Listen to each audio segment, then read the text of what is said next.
So one current issue with our timer is that currently it's only capable of counting from 0 to infinity. There's no option to reset the timer or to pause the timer and then start it again after a little while. And you would expect a basic timer extension to have these features. So let's implement those features inside of the pop-up itself. We won't make it an option inside of the options page, since these are pretty common functions that you would expect to be able to do inside of the pop-up itself.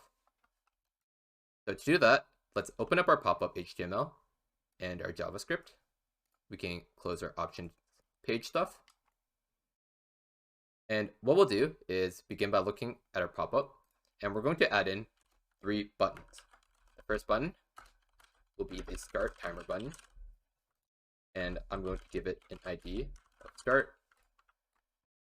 We're going to create a stop button,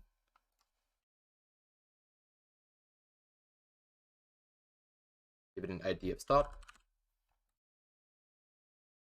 and then we'll have a reset timer button, an ID of reset.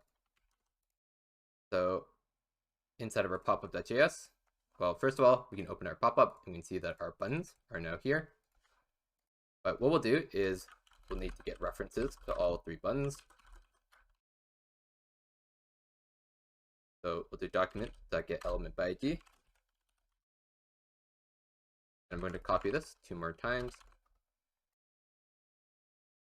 We'll have our stop button.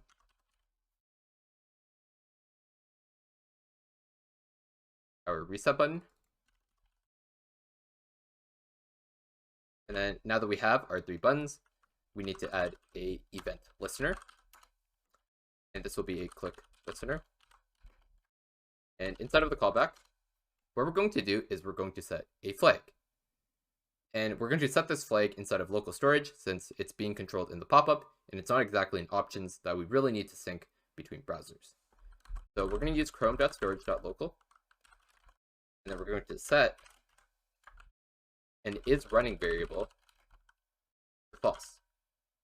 Or, sorry, I mean to true, since we're starting the timer.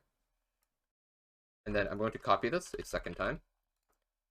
And for our stop button, all we're going to do is set the isRunning variable to false. And then I'm going to copy it one last time for our reset button. And when you click on the reset button, it should set isRunning to false so that it pauses the timer. And then what it should also do as well is set the timer variable itself back to 0, since we're resetting the timer.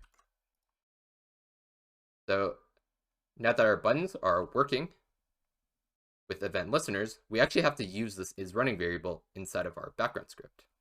And since we already fetched from local storage, all we have to add is this isRunning key.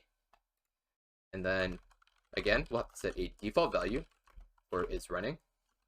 So if res.isRunning exists, then we'll set it to that. But if it happens to be null, then we'll set it by default to be true, so that the timer is running by default. And if not is running, so if running is false, all we'll do is return early from our callback, so that none of this timer incrementing or notification code happens. And if we now refresh our extension, and we hit stop timer, you can see that our timer no longer counts. And then if we hit start timer, it starts counting again. And then if we hit reset timer, it sets the timer back to 0 and pauses it. And then we can hit start again to start the timer. So now we have basic start, stop, and reset functionality working on our timer.